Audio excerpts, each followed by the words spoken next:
bieži ignorēta raksturvieta, kas tomēr mums atklāja ļoti daudz par to, cik taisns un svēts ir Dievs, par to, cik svēts un atbildīgs ir viņa aicinājums un kā mums pret to ir jātiecas, un arī par to, cik liela ir Dieva žēlastība. Un tas stāsts ir par Mūzu. 2. Mūzes grāmatā mēs lasām par viņa piedzimšanu, par viņa uzaugšanu, mēs redzam par to, kā viņš uzauga faraona namā, viņš tiek paglābts iepriekš no nāves, tad viņš tur nokauj vienu karavīru, viņš aizbēg, bailēs par savu dzīvību, tad 40 gadus viņš pavada tuksnesī, kur viņš tiek pie sievas, pie dēla vai dēliem, un tur viņš sastopās ar Dievu to kungu, savu tēvu Dievu, un Dievs viņu aicina būt par šo vīru, ko Dievs lieto, lai izvestu šos te Jēkaba bērnus, jeb šo jauno Izraēla tautu, ārā no Eģiptes un vestu viņus uz apsolīto zemi. Un Mūzes viņam atsaucās, un tur tās sarunas notiek daudz ļoti interesantas lietas, ko tur var pamanīt, un šodien mums tam visam nebūs laika, bet tad Mūzes viņam prasa, bet ko lai es saku šiem cilvēkiem, kas man ir sūtījis, un tas kungs saka, es esmu, kas es esmu, es esmu. Un arī šos vārdus mēs kādreiz attiecinām uz sevi, vai domājot tieši par sevi. Dievs ir viss, kas man ir vajadzīgs, bet šie vārdi es esmu, kas es esmu, tie pēc būtības nozīmē, ka Dievs saka, es esmu pašpietiekams, es esmu pilnīgs. Es neesmu atkarīgs no apstākļiem, no ķēniņu lēmumiem. Es valdu pār visiem, es esmu pilnīgi suverēns. Es esmu, kas es esmu, un es tāds biju, es tāds esmu, es tāds vienmēr būšu. Citiem vārdiem, ka gan Mūzes, gan Izraēla tauta, kura nezināja, kā viņi varētu tikt ārā no verdzības, kā kaut kas varētu mainīties. Viņi varēja uzticēties tam vienīgiem, kurš vienmēr ir es esmu, kurš ir klātesoši katrā situācijā, kurš ir paliekošs, kurš ir uzvarošs, kurš valda pār visu. Dievs viņam atklājās tādā veidā, un arī tā ir brīnišķīga ziņa. Bet tad, kad Mūzes tiek instruēts, Dievs viņam parāda dažādas brīnumzīmes, ko viņš varēs rādīt Izraēla tautai, lai tie ticētu, ka Dievs viņus ir sūtījis.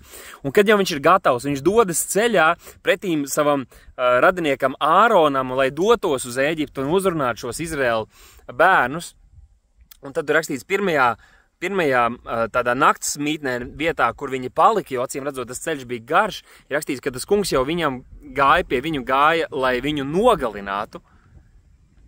Tas kungs jau gāja pie viņu, lai viņu nogalinātu. Bet viņa sieva, kas visdrīzāk bija pati tā kā no bezdievīgas vides, viņa apgraizīja viņu dēlu, kā rezultātā tas kungs novērsās no Mūzes un viņš palika dzīvs. Un tad šis tāds tālāk turpinās. Un kā tāda maznozīmīga frāze, maznozīmīgs viens teikumiņš, kur varētu arī izlaist, jeb šie 2 teikumi. Bet es par to man nācās domāt šodien. Es šorīt lasīju un esmu domājis par to. Un, ko tas mums īsti pasaka? Kāpēc Dievs gribēja viņu nogalināt? Kāpēc Dieva dusma iedegās par šo, ko viņš bija izredzējis? Un mēs redzam, ka Dievs viņu jau no mātes miesām, no dzimšanas jau bija pasargājis un turējis sev. Viņš devās, Dievs sūtīja Mūzu, lai viņš dotos pie šīs Izraēla tautas un lai viņš tās vestu ārā no šīs te pagānu reliģiskās vides, lai tie nošķirtos, lai parādītos atšķirības ar tiem, kas Dievam pieder un kas viņam nepieder, kas ir pasaulīgi cilvēki.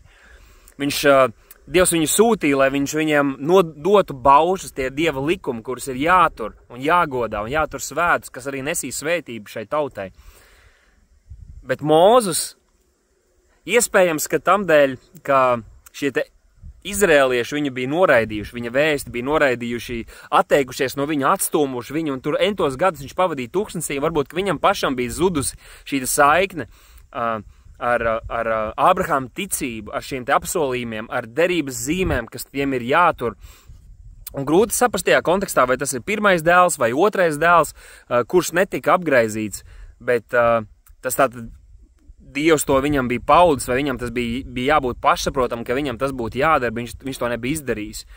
Un Dievs to gribēja nogalināt, arī tas ir, teiksim, interesanti, kā tas tieši izpaudās, ja? Vai viņam viss bija kārtībā, līdz Dievs viņu būtu piebeidzis, un Dievs varēja lietot jebkuru citu, protams. Viņš varēja paņemt Āronu, varēja paņemt kādu citu izrēlieti un arī šo darbu izdarīt, bet Dievs bija izredzējis Mūzu. Bet tajā kontekstā mēs redzam, ka tā ir tā viņa sieva, kura veids šo apgraizīšanu, kas nebūtu saskaņā ar tradīciju un ar to praksi, kā jūdi to piekopa. Un īpaši, ja tā ir sieviete, kas pat ir no pagānu vides, un tā tad viņa nav nesteigā Abrahāma ticībā, un viņa nenāk no jūdiem. Un tur rakstīts, ka viņa apgraizīja to dēlu, un tad viņa pieskārās ar šo te priekšsādu pie Mūzes kājām, kas mums savukārt nozīmē, ka viņš varbūt nebija spējīgs nemaz kustēties, viņš nebija spējīgs to izdarīt. Bet Dievs viņu apžēloja, ka tā sieva to varēja izdarīt, un viņa liecināja par to, ka tas ir paveikts, un tad rakstīts, ka tas kungs no viņa novērsās. Tātad šis sods pagāja viņam garām. Jā, interesanti. Interesanti. Ir vērts, ziniet, Bībelē nekas nav nejaušu, nekas nav lieks. Ir vērts arī lietās, kur mēs īsti kā nesaprotam, varbūt arī viennozīmīgi mēs nevaram pateikt. Ir vērts padomāt, ir lūgt, un varbūt, ka jā, pēc kāda laika būs vēl, ne pirmā reize ir, kad es domāju par šo raksturvietu, bet ir vērts padomāt, kas tur īsti notika. Jo latviešu tulkojumā pat nevar īsti saprast, ka tas guļošais cilvēks, ja, kam pie kājas pieskarās ar šo priekšādu ir Mūzes, bet citos tulkumos, īpaši angļu valodas tulkumā, mēs redzam, ka tur ir Mūzes saukts vārdā. Jā, ka tas man ļoti uzrunāja, ka Dievs viņu izredzēja, Dievs viņu pasargāja, Dievs viņu aicināja, un tāpat laikā tās prasības vai tās gaidas, ekspektācijas no Dieva puses ir, ka mēs dzīvosim mūsu aicinājumu cienīt dzīvi, un uz Mūzes attiecās īpaši, jo viņš bija tā kā šis starpnieks, vidutājs starp Dievu un cilvēkiem. Tā kā vēlāk Dievs saka par Āronu, ko Dievs deva Mūzum, lai gan, jo viņš neusticējās Dievam tādā ziņā, viņš teica, es nerunāšu, Dievs saka, bet es esmu tas, kurš rada muti un dod cilvēkiem šo spējas, es būšu ar tavu muti.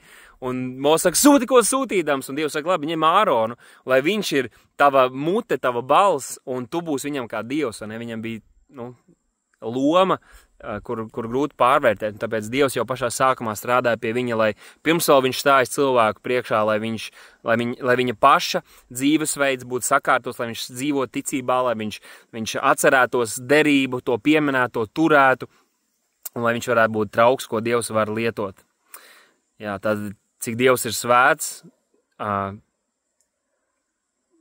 viņa dusmas iedegās, ar kādu bija, mums ir jādzīvo viņa priekšā, cik nozīmīgs ir aicinājums, un kad mēs saprotam, ka Dievs mūs ir aicinājis svētai dzīvē, ka viņš ir aicinājis mūsu sadraudzībā ar viņu, ka viņš ir aicinājis, lai mēs būtu liecinieki. Mums par to ir jāizturas ļoti nopietni, ka viņš ir aicinājis, lai mēs būtu tie, kas mēs pazīstam viņa balsu un viņa vārdu, lai mēs studējam to, lai parādītu, ka mēs esam arī pārbaudīti, ka mēs saprotam, ka mums ir atziņa, un tas viss ir svētā gara darbs.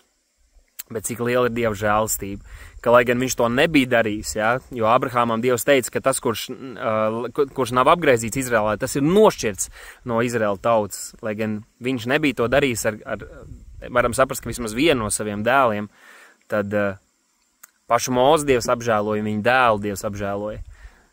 Halleluja. Jā, tik Dievs ir labs. Un es iedrošinu arī jūs būt cītīgiem jūsu Bībeles studijās. Ir lietas, kuras mums šķiet, ka mēs labi saprotam, arī tās ir labi pārlasīt un pārskatīt un iedziļināties un meklēt, vai nav kaut kādas lietas, kur mēs esam pārpratuši kaut ko, vai nav kaut kādas lietas, kur mēs esam sapratuši nepareizi. Bet kā ir ar tām rakstu vietām? Arī šī rīta lasījumā no 1. līdz 4. nodaļai 2. Mūzes bija vairākas tādas vietas, kur man nācās apstāties un domāt un būt lūkšanā un atkal atgriezties pie tām rakstu vietām un lūgt un sēsties saprast Dievs, ko tas viss īsti nozīmē un kā mēs varam to izdzīvot. Un es ceru, ka šīs pārdomas arī kādiem no jums bija par svētību. Uz drīz tikšanos!